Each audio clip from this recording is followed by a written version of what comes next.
Hello दोस्तों, मैं नाजिर आलम आप सभी का स्वागत करता हूं आपके अपने यूट्यूब चैनल स्टडी सर्किल पकड़िया में।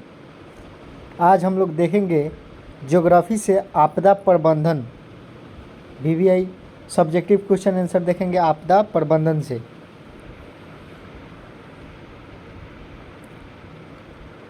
देखिए, आपदा प्रबंधन का सबसे पहला क्वेश्चन है, आपदा से आप क्या समझते हैं। ठीक है, आपदा से आप क्या समझते हैं, तो इसका आंसर हो जाएगा आपदा कुछ ऐसी घटना होती है जो बिन बुलाए मेहमान की तरह अकस्मात या अचानक आ जाता है और कम ही समय में जान माल की अपार क्षति पहुंचा देती है, उसे आपदा कहते हैं। आपदा किसे कहते हैं? तो आपदा एक ऐसी घटना है जो बिन बुलाए मेहमान की तरह अकस्मात या अचानक आ जाता है और कम से कम समय में जान माल की अपार क्षति पहुंचा देता है, उसे आपदा कहते हैं। ठीक है, आपदा। अगला क्वेश्चन है, आपदा कितने प्रकार के होते हैं। तो आपदा कितने प्रकार के? दो होते हैं। तो दो प्रकार के, एक प्राकृतिक आपदा, एक मानवकृत आपदा। ठीक है, आपदा कितने प्रकार के होते हैं? तो आपदा दो प्रकार के होते हैं, एक में प्राकृतिक आपदा, दो में मानवकृत आपदा। अगला देखिए, प्राकृतिक आपदा किसे कहते हैं? तो वैसा घटना जो कृति द्वारा या प्रकृति द्वारा घटित हो, उसे प्रकृति आपदा कहते हैं। जैसे बाढ़, भूकंप, सुखाड़, सुनामी इत्यादि। क्या होता है? प्राकृतिक आपदा में वैसा आपदा होता है जो प्रकृति द्वारा घटित होता है, जिसे प्राकृतिक आपदा कहते हैं। जैसे बाढ़ हो गया, सुखाड़ हो गया, भूकंप हो गया, ये सब प्राकृतिक आपदा है, क्योंकि ये हम लोगों के द्वारा नहीं आता है, ये प्रकृति के द्वारा उत्पन्न होता है। उसी तरह दूसरा मानवकृत आपदा क्या है, या मानव निर्मित आपदा भी इसको कहते हैं। तो मानवकृत आपदा वैसा घटना जो मानव के द्वारा घटती है, उसे मानवकृत आपदा कहते हैं। जैसे आतंकवाद, दंगा, महामारी, ये सब क्या हो गया? प्राकृतिक आपदा हो गया। उसी तरह तीसरा क्वेश्चन है, सुनामी किसे कहते हैं। तो सुनामी जब समुद्र की तली पर उत्पन्न भूकंपीय तरंगों के कारण जल लहरदार होकर कई मीटर की ऊंचाई तक उछाल लगाती है, उसे सुनामी कहते हैं। सुनामी कहाँ आता है? समुद्र में। जब समुद्र में के तली में अचानक भूकंपीय तरंग उत्पन्न होता है तो लहर कई मीटर की ऊंचाई तक उछाल लगाती है, उसे सुनामी कहते हैं। अगला क्वेश्चन है 4 नंबर, सुनामी से बचने के उपायों का वर्णन करें। सुनामी किसे कहते हैं ये तो समझ गया, लेकिन अब देखिए सुनामी से बचने के क्या उपाय है उसके बारे में क्वेश्चन है। 4 नंबर क्वेश्चन, सुनामी से बचने के उपायों का वर्णन करें। उत्तर हो जाएगा, सुनामी से बचने के लिए निम्नलिखित उपाय है। ठीक, एक में सुनामी का पूर्व अनुमान लगाना चाहिए, यानी सुनामी कब आ रहा है इसके लिए यंत्रों का प्रयोग करके पूर्ण अनुमान, यानी पहले से अनुमान लगा लेना चाहिए कि सुनामी कब आ रहा है। अगला 2 नंबर हो जाएगा, सुनामी के बीच में स्टेशन या प्लेटफॉर्म बनाने की ज़रूरत होती है, यानी समुद्र के बीच में क्या करना चाहिए? स्टेशन या प्लेटफॉर्म बनाना चाहिए।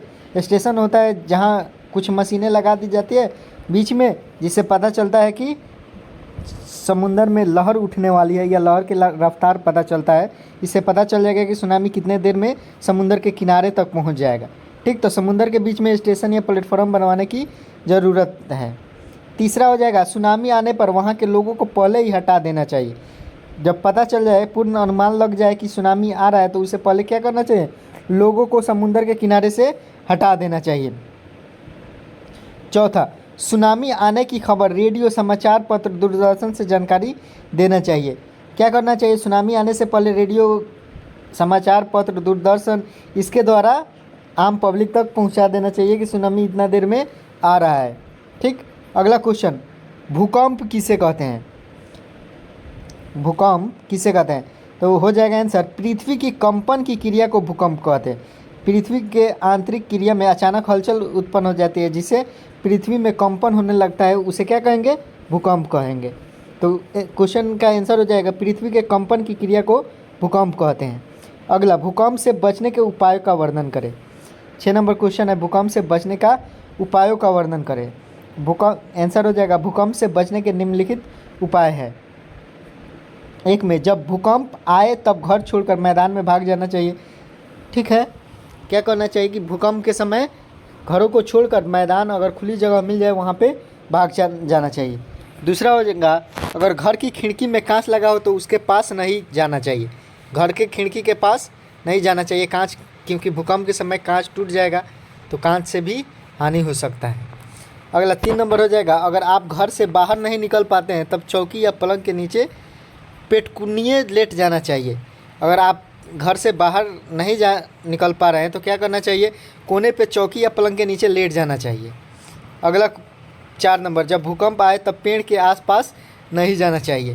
भूकंप के समय पेड़ पौधे से दूर रहना चाहिए क्योंकि भूकंप के समय पेड़ अधिकतर टूट जाता है। अगर बिजली के खंभा हो तो वहाँ भी नहीं जाना चाहिए, बिजली से दूर रहना चाहिए। 7 नंबर, आग लगने की स्थिति में क्या प्रबंध करना चाहिए। तो आंसर हो जाएगा, आग लगने की स्थिति में निम्नलिखित प्रबंध करना चाहिए। 1 में, आग लगने की स्थिति में सबसे पहले चिल्लाकर गांव के लोगों को सूचना देना चाहिए। सबसे पहले आग लगने पर क्या करना चाहिए, हल्ला करना चाहिए, चिल्लाना चाहिए, चिल्ला के गाँव वालों को या जहाँ है वहाँ के लोगों को सूचना देना चाहिए। 2 नंबर हो जाएगा, आग लगने पर अग्निशामक यंत्र को बुलाना चाहिए। जब आग लगे तो उस समय क्या करना चाहिए, फायर के पास फ़ोन कर देना चाहिए, अग्निशामक यंत्र आकर आग बुझाएगी। 3 नंबर, आग लगने पर डोल या पंपी सेट से पानी डालना चाहिए। क्या करना चाहिए, आग लग जाए तो डोल या पंपी सेट से पानी डालना चाहिए आग पर, जिससे आग काबू में आ सके। 4 नंबर हो जाएगा, आग लगने पर हो सके तो उस पर बालू या मिट्टी डालना चाहिए। अगर पानी का व्यवस्था नहीं हो, बालू और मिट्टी है तो बालू और मिट्टी डालना चाहिए जिससे आग कंट्रोल हो सके। अगर वीडियो अच्छा लगे तो लाइक कर दीजिएगा, चैनल को सब्सक्राइब कर दीजिएगा। I know is not in her